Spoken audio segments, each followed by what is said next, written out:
जम्मू विधानसभा के देवरी स्थित तिवारी मैदान में मंगलवार को भाजपा की ओर से एक विशाल जनसभा की गई, जिसमें भाजपा के राष्ट्रीय अध्यक्ष जेपी नड्डा, प्रदेश अध्यक्ष बाबूलाल मरांडी, कार्यकारी अध्यक्ष रविंद्र राय, परमेश्वर यादव, विनय सिंह, प्रत्याशी मंजू कुमारी समेत कई नेता मौजूद रहे। इस दौरान तमाम नेताओं ने बारी बारी से विशाल जनसभा को संबोधित किया और लोगों से भाजपा के पक्ष में मतदान करने की अपील की।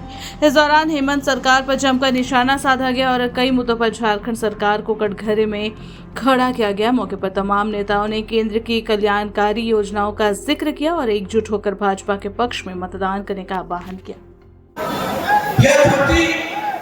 जो कोटो हॉल के नाम से जानी जाती है, यह धरती जो तिलका माझी के नाम से जानी जाती है, यह धरती जो चांद घाट के नाम से जानी जाती है, यह धरती जो नीलांबर पीतांबर के नाम से जानी जाती है, यह धरती जो सिद्धों और कालों के नाम से जानी जाती है।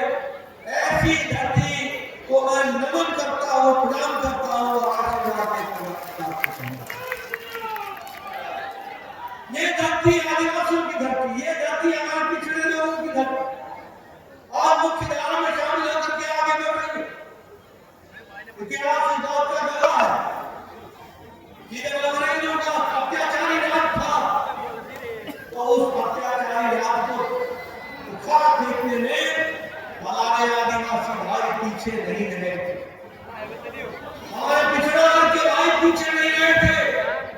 यहाँ के वीर वीरांगनाओं ने जब प्रण ले लिया कि सत्याचारी राज को हटाना है, तो उन्होंने अत्याचारी राज को हटा दिया, उखाड़ फेंका और समय आ गया जब झारखंड की धरती की वीर वीरांगनाओं को ये शपथ लेनी होगी कि हम झारखंड मुक्ति मोर्चा, आरजेडी और कांग्रेस की अत्याचारी और भ्रष्टाचारी सरकार को उखाड़ फेंकेंगे।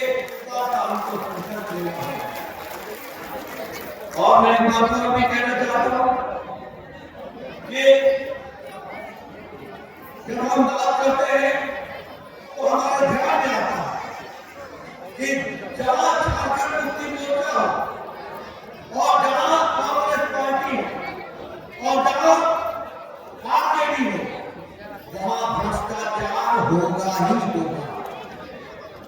जहाँ झारखंड मुक्ति मोर्चा होगी, जहाँ आरजेडी होगी, जहाँ कांग्रेस होगा, वहाँ भाई भतीजावाद होगा ही होगा।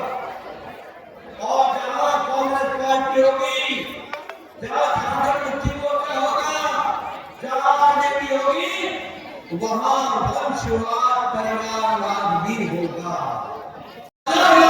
काम करते हैं, लेकिन दुख का विषय ये है कि जो विकास का काम झारखंड में करना चाहते हैं, उसको ये भ्रष्टाचारी झारखंड मुक्ति मोर्चा, कांग्रेस पार्टी और आरजेडी की सरकार रोक देती है। वो ये इसको रोकने दे रहा है क्या? काम को आगे बढ़ाना है कि नहीं बढ़ाना है? और हम सब जानते हैं कि मोदी की गारंटी मतलब गारंटी पूरे होने की गारंटी है। इस बात को हमको ध्यान में रखना है। और इसीलिए हम आपसे ये निवेदन करने आए हैं कि हम सब लोग मिलकर इस विकास की योजना को आगे बढ़ाते हुए झारखंड की धरती को मुख्य धारा में शामिल करके आगे बढ़ाएं।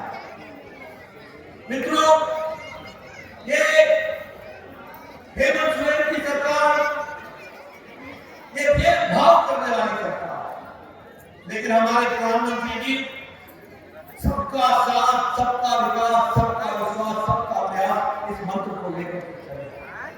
और इसीलिए हम ये गौरव के साथ कह सकते हैं कि जहां हमने आदिवासी भाइयों की चिंता की, जहां हमने आदिवासी भाइयों को मुख्य धारा में आगे लाने का काम किया, वही हमने पिछड़ा वर्ग को भी मुख्य धारा में आगे लाने में कोई कसर नहीं। उनको भी ताकत दी, उनको भी जुबान दी, उनको भी ताकत दी। और इसलिए मैं ये कह सकता हूं कि अगर आदिवासी गौरव दिवस मनाने का काम भगवान बिरसा मुंडा जो आराध्य थे हमारे सभी सारे देश में माने जाते हैं, क्या छत्तीसगढ़ जहां से विजय कुमार जी आए हैं, उप मुख्यमंत्री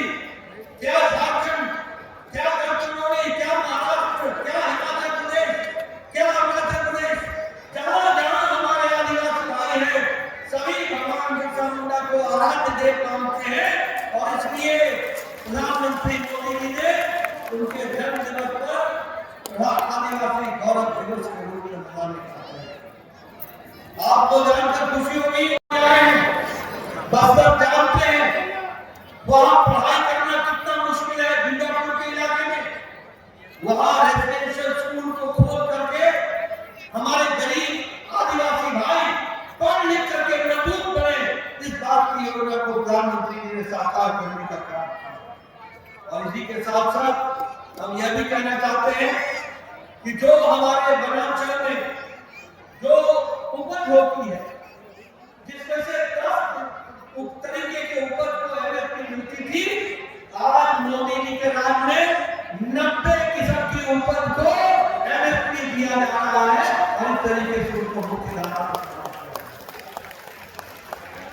आदिवासी भाइयों के को मिलाकर के उनके साधनों की व्यवस्था हो, उनकी शिक्षा की व्यवस्था हो, उनकी स्वास्थ्य की व्यवस्था हो, उनकी कृषि की व्यवस्था हो, उनकी पढ़ाई के साथ साथ उनके हर तरीके से व्यवस्था की जाए।